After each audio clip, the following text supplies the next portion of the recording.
So, you want to hear a story, huh? A tale of grief, torment, and manipulation. Well, have I got a story for you. Long before the world knew her name, and a Firehawk was nothing more than a mythical creature, a young girl with a strange tattoo was born on the planet of Dionysus. Dionysus was a technologically advanced metropolis built around a towering mountain. The architecture blended colossal marble pillars and statues reminiscent of ancient Greece, with sleek reflective glass surfaces and holographic projections. The buildings themselves were made from a combination of marble and cutting-edge materials that shimmered in the light of the twin suns named Perseus and Jaxanus. This young girl was named Lilith, and her life began under the cruelest of circumstances. Born to parents who thrived on adventures and treasure hunting, Lilith's early years were filled with wonder and intrigue. Lilith's parents, though loving, were not the types to settle.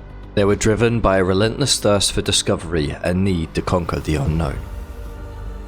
At a young age, Lilith had seen the ruins of distant worlds, labyrinths of forgotten caves, and the peaks of the tallest mountains. Though, to a passing observer, Lilith's life seemed almost too good to be true. However, it wasn't all plain sailing. For as long as Lilith could remember, her tattoos had been a source of tension between herself and her parents. They were bold, unique, and a piece of her that she was forced to hide. Around the age of 10, Lilith began to resent her parents. She never understood why she had to hide something so stunning. They were jealous, Lilith muttered under her breath. They're embarrassed of me, and I hate them.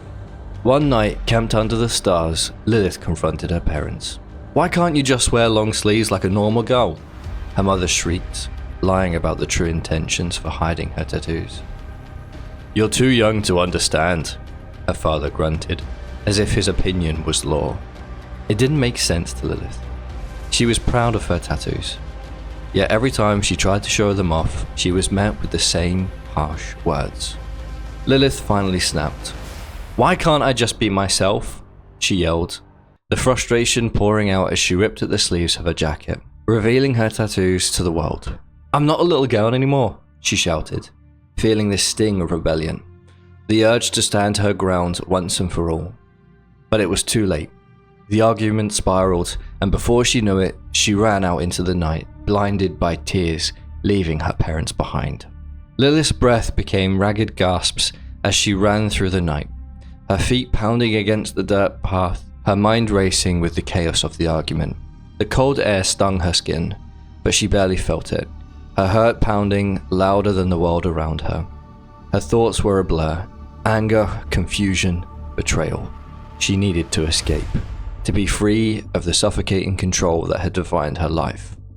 But she didn't see the shadow that loomed just ahead, nor did she hear the low murmurs of voices in the distance.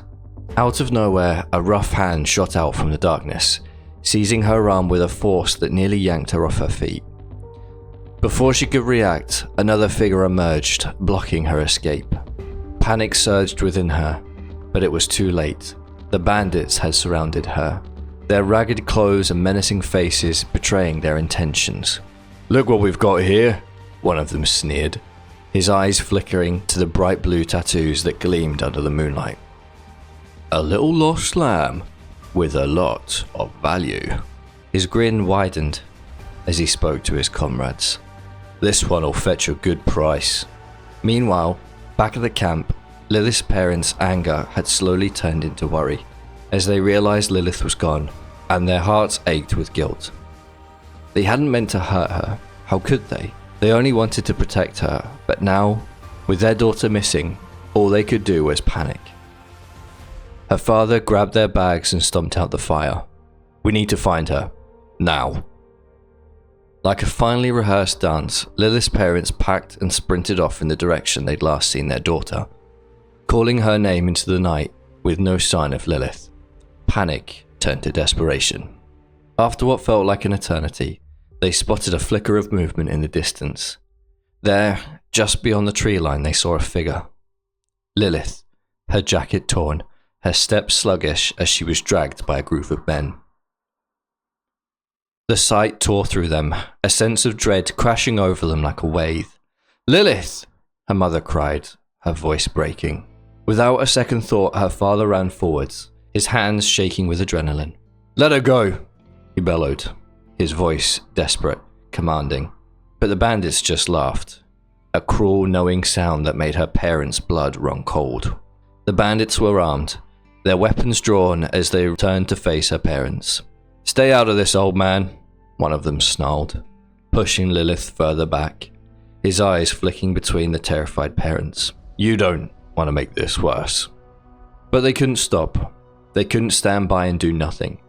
Lilith's mother pulled a small pocket knife from her coat, but it was no match for the bandits.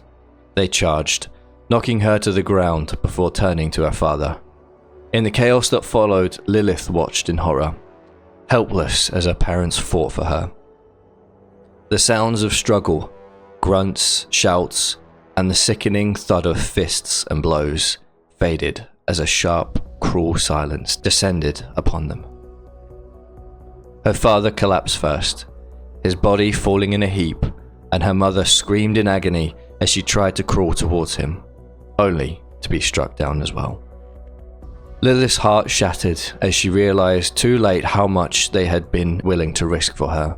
The bandits stood over the lifeless bodies of Lilith's parents, their laugh cruel and cold, echoing through the still night air. They didn't care about the bloodshed, not in the least. To them, it was just another deal gone wrong, just another pair of bodies in their wake. As Lilith lay frozen, paralyzed by the horror of it all. "She's still good for something," one of the bandits muttered, wiping the blood from his hands as he looked down at Lilith. The others grunted in agreement, and before she could begin to process the agony of the moment, they pulled her to her feet, her legs weak beneath her. "I know about a buyer that'll be very interested in this little lamb," another bandit said with a sharp grin, motioning towards the darkened road ahead. Lilith's mind spun, her heart racing, but her mouth refused to cooperate. Her parents were gone, and she was nothing more than a pawn, an object to be sold to the highest bidder. The journey felt endless, her feet dragging against rocky terrain as the bandits shoved her forward. They spoke little, their rough hands keeping her bound, their eyes watchful. She barely noticed the passing days as they continued, the forest slowly giving away to a desolate stretch of land where a strange building loomed in the distance. As they approached, Lilith could sense a strange energy in the air, thick, suffocating, as though the very earth beneath her feet was holding its breath. The bandits led her to the gates of an ancient temple-like structure, its walls adorned with cryptic symbols and carvings, some resembling the tattoos that marked her own skin. There, standing in the shadows, was a woman, tall, cloaked, her face obscured by the hood of her dark robe. "You bring her to it at last," the woman said, her voice smooth and commanding. "The one with the marks, the one who has been chosen." The bandits exchanged uneasy glances, their words fumbling. "We've done our part. She's yours now. We'll take the payment." The woman's eyes glinted with something Lilith couldn't understand, something cold and far too knowing. "You'll be compensated," she said, her words dripping with a strange kind of finality. She extended a gloved hand towards Lilith, her fingers brushing Lilith's tear-streaked cheek. "Welcome, child. You're the one we've been waiting for." The bandits stepped back, satisfied with the exchange as they were handed a heavy satchel, the sound of coins clinking inside it. The bandits disappeared into the night, leaving her behind. As she was led inside the temple, the air grew thick with the scent of incense and strange otherworldly herbs. The walls seemed to pulse with energy, the symbols painted across them glowing faintly. She was ushered into a large chamber, dimly lit by flickering candles. And at the center of the room was a circle of women, clad in similar dark robes, their faces hidden beneath hoods, standing in an eerie, silent ritual. "We are the sisters of the cosmic tide," the woman who had spoken to her earlier, her voice now soft but heavy with purpose. "You, Lilith, are chosen. The marks on your skin, they are not mere tattoos. They're a gift, a calling. Lilith tried to speak, but the words stuck in her throat. Her mind was too clouded with fear, confusion, and grief. She wanted to scream, to fight, to run, but something in the air, something in their gaze, kept her rooted in place. She was no longer sure of what was real and what was a nightmare. The woman who had greeted her stepped forward, her voice lowering to a near whisper. The marks are a part of something much greater than you can understand. They are the key, the opening to the tide. You, my dear, are destined to be part of something that will shape the very universe. The sisters will guide you, nurture you. We will be your family. You will serve the tide, and through your service, you will know true power and never need to hide again. The Sisters of the Cosmic Tide were not like other cults. They were ruthless and cunning, using a siren's power to manipulate and control others. Lilith was trained to harness her fire, to bend it to their will. They molded her into a weapon, teaching her to fight, to kill, and to obey without question. Every moment of her life was a lesson in discipline, violence, and survival. She learned quickly that the fire inside her was both a gift and a curse, a dangerous force that could burn her enemies to ash, but also threaten to consume her entirely. As the years passed, Lilith became one of the most feared assassins in the cult's ranks, her flames wreaking havoc wherever she went. Yet despite her success, something gnawed at her soul. The longer she stayed with the sisters, the more she realized that they had no true care for her. The cult's goal wasn't to honor her power, it was to exploit it. They saw her as nothing more than a tool to further their own twisted agenda. But Lilith was no fool. Deep down, she had always known that her power was meant for something greater, something more than just killing for the sake of others' ambitions. It was only when the cult's true nature was revealed to her that she realized just how deep the betrayal ran. They had raised her as a weapon to be wielded, nothing more. In that moment, she knew she had to escape. She was no longer willing to be a puppet, controlled by those who would use her for their own gain. Her chance came when Roland, a soldier of the Crimson Lance, infiltrated the Sisters of the Cosmic Tide on a mission to gather intel.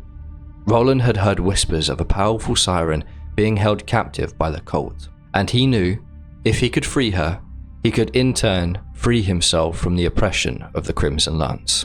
Their paths crossed in the heart of the cult's stronghold. Lilith, desperate and trapped in the depths of the cult's compound, felt the weight of the flames inside her burning out of control. It was Roland who reached her first, offering her a chance at freedom, a way out of the hell she had been trapped in for so long.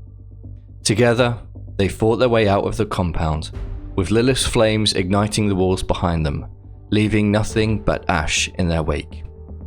She had broken free from the chains that had bound her for so long, but her journey was far from over. The fire inside her was no longer a weapon for someone else to control. It was hers to wield, and she would use it to fight for those who needed her. Lilith's escape marked the beginning of her transformation. No longer the assassin of a cult, she became the Firehawk, a symbol of resistance and power, willing to burn down anyone who threatened the freedom of the innocent. With Roland by her side, she fought not for survival, but for justice, vowing never again to be used by someone sought to control her. Ladies and gentlemen, I hope you enjoyed the origins of Lilith. Not much is known about Lilith before the start of Borderlands 1, so I thought it'd be a good idea to sort of fill in some of the blanks and how she became the person and character that we all love today. If there are any other characters you want me to make an origin story for, then again, let me know in the comments, and thank you very much for watching.